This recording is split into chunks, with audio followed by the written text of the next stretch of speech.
Hello everybody, welcome to our 4 o'clock live. I am here with Brianna from Taste Recovery. Hi. Hi, how are you? I'm good, how are you? I am well, thank you. I was just telling her that she looks so beautiful. She's all pulled together, beautiful shirt, and it's casual Friday for me. So I was thinking, man, I probably should have put on the heels. But you look amazing. That's okay. Thank you. So do you. Thank you. Well, thanks for coming. Great and casual Friday. Thank you. I appreciate it. Okay, so Brianna has an amazing concept. She's put together this company called Taste Recovery. So the topic for today was to really get into sober living, what that looks like, your journey, and why you went into this area, and what you're passionate about in the space of sober living. A lot of people that are watching probably don't even know what sober living is. True, yeah. If you could kind of take us back on your journey through your experience with sober living and what gave you this idea to help people in need of sober living. Absolutely. So, like you said, not a lot of people know about sober living. When I first got sober, I had no idea, and I had a brother who had already been to sober living, and yet I still didn't know what it was. I didn't think I needed it.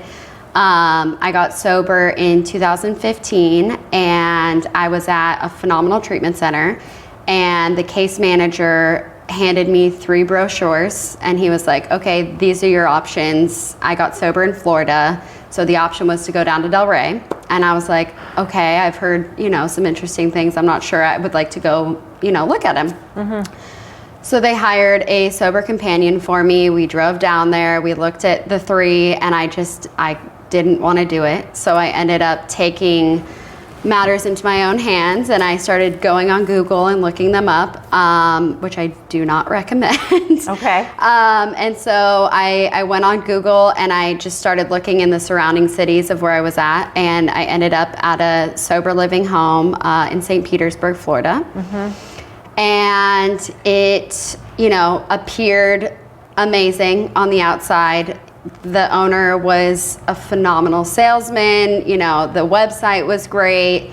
The house was beautiful. And then I got there, and, everything seemed okay for maybe the first couple of weeks. And then very quickly I realized this is not, what it seemed to be. The house owner was a male running a female house. He lived in a different state. And we had 3 house managers, but we only had one that was actually on site. She was actually getting loaded the whole time that I was living there. Several times we were in the van, and she was like romping curbs because she was so messed up. So, we tried telling the owner several times something's wrong with her, we're kind of fearing for her safety. And it was just like, no, I know her, she's fine. And it wasn't, he was out of state. He had no idea what was going on. And it was, it started the trickle down effect where all of a sudden, if she's allowed to, start using drugs, then, why am I here staying sober? And it was, all of a sudden it was like this person just went out, this person's going out, this person's going out, and no one's getting caught, no one's getting in trouble. And it was just chaos, and it was very clear to me that it was because of, the way the house was run. Nobody cared what was going on. And so I eventually left. I actually stayed for about 3 months. And while I was there, I think maybe one other person had stayed sober throughout that time with me. And so you stayed sober? Yeah. So how did you stay sober through it when you reflect back for people that go through challenges, being around people that are getting high early in recovery? What coping skills, what did you apply that you were able to stay strong at least enough to not go use during those 3 months? So within the first 2 weeks of me moving to that sober living, 3 people from my treatment center overdosed and died. Oh, wow. And I was I remember very specifically, there was this moment where I was like, either I go and do what they're telling me to do, or I'm just gonna go follow the crowd like everybody else. And I went to a meeting, I was crying, I was fairly close with 2 of the people that died. And I, saw this woman and I just went up to her and I was like, can you be my sponsor? And we immediately got into the big book. And instead of hanging out with the women at my sober living, I went and started hanging out with the women in AA. And they just like completely surrounded me. I got commitments. And at that point, it didn't really matter where I was living because I already had such a good, solid foundation. By the time I went into sober living, I had 3 months sober. So I love that. Yeah. So, but in rehab, we were kind of talking about this before. Like in rehab, I didn't know if I wanted to be sober yet. And it wasn't until I saw people that I knew that I thought had it all together. I was like, they're going to be fine. Ended up dying, and I got really, really scared. And I was in this really dark place, and I had those 2 paths, and I luckily went down the right one. Yeah. And it was, amazing. I still, am in contact with several of the women, that I met out there, and I only went to women's meetings out in Florida. Why was that? I don't know. It's where I felt safe. I had trauma. And so if I wanted to talk about it, I felt more comfortable in women's meetings. And I felt, I had gone to some mixed meetings and I just didn't feel the same. Like, I just felt so loved immediately in my women's meetings, and I could break down and cry, and people would just come up to me after the meeting, and just kind of, it just was such a different feeling for me. And it was the first time that I really felt that love and family and welcomeness. I love to hear that, because a lot of times it's the opposite, where you hear women say, oh no, I do better with men. Well, that's how I was. Yeah, that's how I was before I got sober. I had all these guy friends because, I drank like the boys, and, and I always hung out with guys. And then I went into get sober, and it was like, oh, I can actually like have relationships with women, and I don't have to fight them, or, I don't have to be catty, and I don't have to be jealous anymore. Like all of these things, all my character defects slowly started slipping away. And I just was like, oh, this is where I'm supposed to be. Like, this is where the actual magic is happening for me. And it was very clear as day that that's where I needed to go towards. Yeah, and I totally agree with that. Yeah, and I saw, the other girls in the house that did end up going out. They were going to all of the co-ed meetings. They were trying to meet guys and hook up. And I was like, yeah, that's not where I'm at right now, Yeah. And so,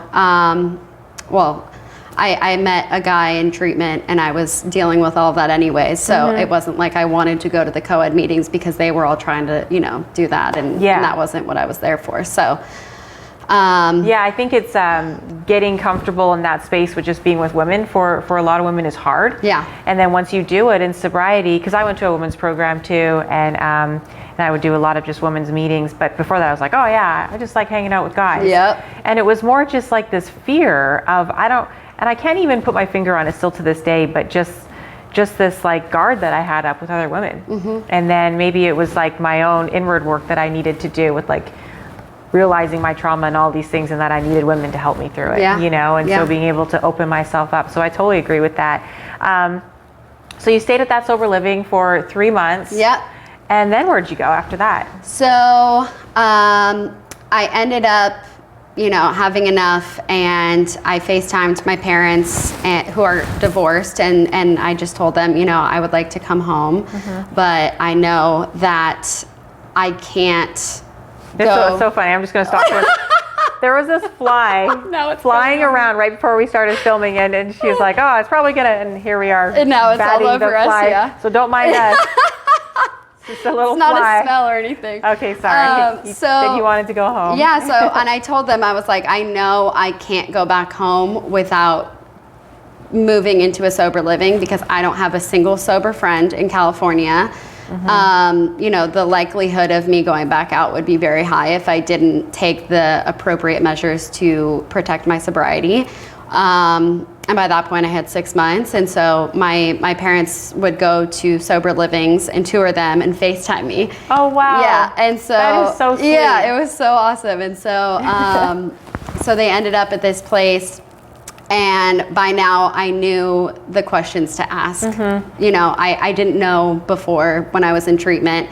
All I saw were the nice pictures and I was like, oh, that's where I'd rather be. And now I was asking, you know, how long does your house manager have sober? You know, what are the women like in the house? How long do they have sober? What are your rules? You know, what happens if somebody starts using? Are they immediately kicked out? You know, I had like a whole list of questions to ask because at this point I knew the dark side of the sober living and I really didn't want that to happen again. And so this house I spoke to in Dana Point, we talked on the phone for probably an hour and she blew me away and I was like, okay, she lives nearby, so she is actually a part of the house and she, you know, comes over every Sunday night and has house meetings with us. And so I ended up moving in and I stayed for, I believe, like 9 more months. Oh, wow. So yeah, so the difference was completely night and day. You know, I had this horrible experience where I saw, you know, what happens when people don't care and you know the other people end up going out. And then I had this other house where the owner was involved, the house manager had a significant amount of time, and so did the women in the house. She was very picky about who she let in. And we all remained sober. You know, it was just like, wow, this house is so calm and just peaceful, and everyone's going to meetings and everyone's doing what they're supposed to be doing. And, you know, of course there was like, you know, here and there would be someone that came in and they would get kicked out and, you know, that was it. And I'm still friends with the women that I met in that house today. And, you know, they're some of my closest friends. And, you know, so it was so clear to me why I needed to do something like Taste Recovery, because it was so apparent in my own personal story that you can see, you know, if someone's running a good house, what that can do for people, and if someone's not, what that can do for people. Yeah. So Taste Recovery, how did that come about? So I was in school. Once I came back out here, I decided to go to school again for business marketing. And one of my friends at the time, she owned a sober living out here in Orange County. And we were talking one night and she said something about how, you know, she gets phone call after phone call after phone call, same calls every day, asking, you know, same questions, things about her house. And she was like, I wish there was something where people just knew all of this information. And that kind of started the conversation about, you know, okay, what are we going to do about it then? And it was cool because, you know, I had my own experiences and she's running a sober living, so she has her own experiences from that side. And we ended up starting a company called Sober Step together. What is Sober Step, like Sober the 12 steps, together. yeah. Okay. And it was just a website, and you know, it was okay. You know, it was just the beginning of everything that I've started now. And we ended up dissolving the company, and it was August of 2019 that we ended up dissolving it. And my boyfriend that I mentioned that I had in treatment, he overdosed and died. Oh my goodness, yeah. I'm so sorry. And so I kind of, you know, I didn't really want to do it anymore. And I was like, you take it, you can have the idea, run with it, you know. And she was like, I'm too busy, you know, let's just dissolve the company. And so I was like, okay. And then, you know, I just got this feeling after he passed. I was like, now I need to do it. Now I have the passion and the reason behind it. So he was in sober living, you know, I believe 2 weeks before he died, and then he moved out, and then he ended up overdosing. And so it was just, all of a sudden it gave me a reason again, and it really helped me through grieving his death. And yeah, it was just that was the why. And I put everything that I learned into school right into it. I hired a team of developers. You know, I had the whole entire layout planned, and we launched the iOS app in July of 2020. So it took a fair amount of time and work. And then the sober living home that I went to in California, she was the first house to upload, and it was just like this, you know, full circle moment. And it was, you know, the more people I started to tell, the more people were like, wow, you know, this is so needed in this industry. And, you know, from that point I was like, okay, well now I have, you know, the data to show that other people also believe in this. And I think what makes Taste Recovery really special is that, you know, we ask for all of the house rules. So there is so much information about the house. And then we ask, you know, all the information about the house, pictures, stuff like that. But then we also allow past and current clients to leave reviews on the house. Oh, wow, that's great. So, you know, to me, the more transparency in these houses, the better. And a lot of sober living homes that I tell that to, they go, yeah, I don't know about that because, you know, we're dealing with addicts and alcoholics, and if they go out, they're going to leave us a bad review, and then what? And I'm like, well, usually if that is the case, you know, all of your rules, requirements, all of it are literally right above the reviews. And if someone has an issue, you know, what are they going to say? Oh, I got kicked out because I missed curfew. Well, your curfew is listed right there. So if people are reading it, they're not going to take, you know, much of it. So, yeah, it's just been, you know, once we saw the traction, I decided to then create the Android version of the app, and then we also have the website. So the website, you know, does exactly as the app does, and it's kind of like a Yelp, Airbnb feel to it. And currently we have 290 sober livings in 32 states. So it's amazing. So it's pretty it's pretty big already, just in less than a year. I can see this just blowing up because it has been so needed. And it's so accessible having the app, so people can just go to Taste Recovery on the app or tasterecovery.com on your website, and they can just look through listings like that. Is the contact numbers, everything on there for them, or how does that work? So it has a contact button, so sober livings can actually create their own profile. And so you know, a lot of like other listing sites, they'll do it all for them, and then they just list their name, whatever. But I found through going through all of those listing sites that a lot of it is outdated. I'll call the house and they'll be like, oh, I'm sorry, we've been closed for 2 years. Well, why hasn't that been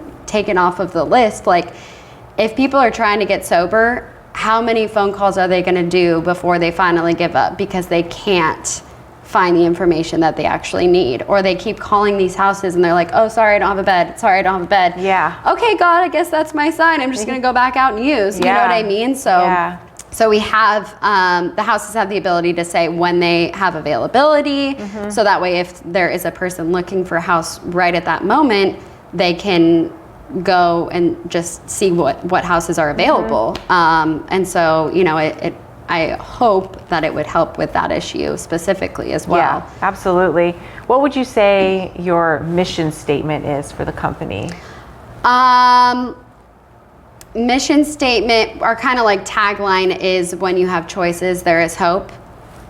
So, you know, essentially what that means to me is I had 3 choices to go to sober living, and had I not found that other place, even though it wasn't great, you know, would I have just said, okay, never mind, I'm not doing this, and then gone back home and started drinking again? Probably, you know. And so, and I'm extremely blessed in the sense that I came from a family who was willing to help me pay for sober living, and not a lot of people have that. So a really cool filter on the app is that you can filter by budget. So people, you know, if people can only afford, you know, $500 a month, you know, if they keep calling all of these houses and they're like, okay, yeah, great, you have a bed, but how much is it? And they're like, oh, sorry, we're $2,000. And then it's the same thing. It just gets, you know, they just get defeated, and then they end up saying, you know, never mind. Yeah, no, absolutely. I know there's all the main reasons to go to sober living, the accountability, to have that connection, be in a community. What were some other things for yourself that you can share that you learned about yourself being in a sober living with other women, humbling yourself, having people around you all the time? I mean, what did you take from that where you're like, wow, I didn't expect to learn this about myself through this experience? That is such a good question. Through my first sober living experience, and having so many women go out, there was, a lot of pressure on me to keep things a secret, not tell on them. And, I did end up telling on a few of the women, because they were in the bathroom shooting up. I couldn't live with myself if I knew that something had happened and I knew that they were using. And so I did end up, telling on women in my house and holding myself accountable, because I didn't want to put myself at risk. There was also something in the contract too about if you knew someone was using and you didn't tell us, you'd get kicked out. And I was like, I'm putting myself and my sobriety first, and as terrible as it was, I did what I had to do for myself. And then also, through going and doing my fourth step after the fact, I had so much resentment towards people at that house. And I was so self-righteous. I thought I was so much better because I was the one staying sober, and I would, make little comments or, whatever. And, that was all part of my growth in sobriety. I had to go through all of that. I had to see that just because I'm sober now doesn't mean all of a sudden I'm so much better than, I wasn't at all. Just because, I got it that time doesn't mean that I'm better than, or that they're less than. Yeah. And so, it definitely has helped me be a better sponsor. It's helped me be a better boss. It doesn't, it totally humbled me 100%. And then also just, living in a twin size bed for a year of my life, it was humbling, having to do chores, having to clean up after other people when they made the mess, and you're like, well, I didn't do it. And you want to be the person that's like, but I had a job in the house, and that was what I was supposed to do. And it taught me life skills. I remember, especially in treatment, they had us make our bed every single day. I never did that. Now it's continued throughout my 5.5 years. The second I get out of bed, I do the same thing. Make all my pillows, bed. it's all perfect. So just little things like that. Like I didn't know how, I didn't have these life skills before sober living. And so there's so many more. There's so much benefit to going to a good sober living house. Yeah, so much benefit. I agree, and that was very well said. I rented a room. I had roommates.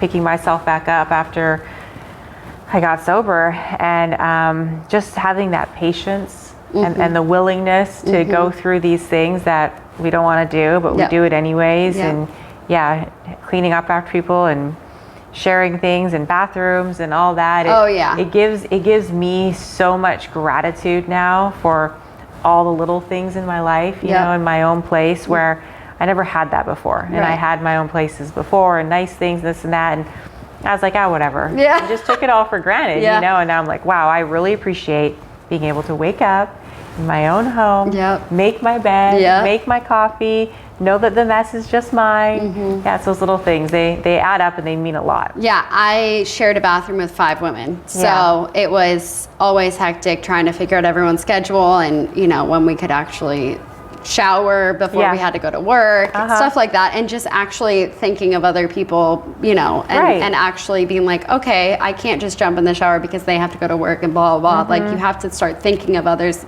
because we do come into this program so incredibly selfish. Absolutely. And then I think the big one is fellowship. It really, like we were talking about, like, it helped me actually invite women into my life. And today, like, I don't have a single guy friend really. I have like sort of acquaintances, Right. but like it was nothing like before I got sober. Now it's like my girls are my girls, and those are the people who keep me sober and hold me accountable, and the people that, you know, have held me up when, you know, the really dark times have happened. And it just, I was in a meeting last night, and it was a speaker meeting, and the kids shared that, you know, the two things that I absolutely have to have are faith and fellowship. And I was like, yep, there you go. You know, that was it. You know, I have to have that fellowship, and sober living helped me do that. That's why I literally went to sober living when I moved back to California. I needed to meet women who were also sober, because I knew I couldn't do it by myself. It is a we program for a reason. Absolutely. How did starting this business, being of service, having this passion project help you through your grief and loss? Man, I was not working the best program when he died. And so it really threw me for a loop.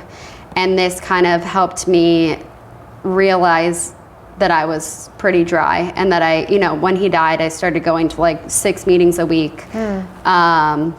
And I was like, okay, I can't start a business and preach about, you know, sober living and how great sobriety is if I'm not doing the deal myself. And so it honestly, I mean, it changed everything for me. I decided that I didn't want to waste another day just doing something because, life is way too short just to do something. And I wanted to be a part of something so much bigger, which I pray that is what Taste Recovery becomes for people. I have people tell me all the time that they're using it, and I have a friend who lives out here, and she was on a Zoom meeting with a guy in Montana, and he was like, oh, does anyone have any resources? I don't know where to go. I'm 3 days sober. And she sent him Taste Recovery, and he was like, thank you so much. Like, I'm getting in contact with houses right now. And I like started crying. I was like, I cannot believe that like something that I've created could reach, like some random dude in Montana, and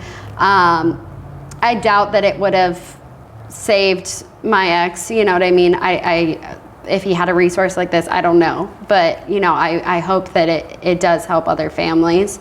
Sure. His death was another ripple effect where his brother started using again, and he overdosed and died. And so now there's a mother who, has 2 kids that have died from this disease. And, it's just, you never know what's going to happen if you pick up again. And you never know what kind of devastation can occur, and I chose to use it as a positive rather than an excuse to go back out. And, I want to help people. And I talk to a lot of families who have gone through the same thing, and I think it helps them that I can relate to the loss. Because then I think people let their walls down, and they're like, oh, okay, you're doing this for the right reason. Because unfortunately there are a lot of bad actors, and they tell people what they want to hear, and then they go off and take their money, take their kids, and take their insurance, and no one knows where they've ended up. And it can be quite scary out there. So. Absolutely, it definitely is. Unfortunately, having those choices and being able to go to sober living, build that foundation, have the experience that you had, after the first one, being able to, with your ex, leave this legacy now where you're able to save so many, that you'll probably never even know the number. But just having that, feeling and knowing in your heart that you've saved people because they've gone to a sober living instead of gone back out must feel nice. It always feels good to be of service and help others that are struggling. Absolutely. So with the sober living, for anyone out there that's listening, they want to get into sober living, they're not sure what to do. What would you suggest them do if they've never been to sober living before? They're really nervous. A lot of people don't want to go. They're nervous. They're shy. It's a big one. They like their privacy. What would be your advice to them, suggestion if someone's hesitant to go to your app and try to go to a sober living? What would you say? First of all, not because our app is still new, not all of the houses have reviews yet. If you have been to a sober living, go review the sober living so that people know that it is either a good or a bad house. And then secondly, read the reviews, make sure that it is, they're presenting themselves the way that they're actually doing what they're presenting themselves as. And so, just call the house owner, ask the right questions, get a feel for it. You can usually tell if someone just wants to get you in as another person in their house or if they genuinely care. Because I think the sober living owners that genuinely care, it will come across. I've talked to hundreds, if not thousands by this point, and it's always very, very clear who is in it for the right reasons. And they'll go on and on about their house manager and how their house manager's program is and how that trickles down into their program, and just pick one. I mean, really, like, you either end up at a good house or you end up at a bad house, and then go to another one. That's what I did. You know what I mean? Like, I needed somewhere to hold me accountable. Going back to my house wasn't an option. Going back to my studio apartment where I knew there was bottles still hidden, you know what I mean? Like, I knew it wasn't an option for me if I truly wanted to stay sober. I had to keep trying. I had to keep putting myself out there, even though it was uncomfortable and I didn't want to. I didn't want to have another roommate in a tiny little bedroom. And, there is that fear of like, well, what if I don't like my roommate? And you know what I mean? Like, it's gonna be okay. God has a plan. 1000%.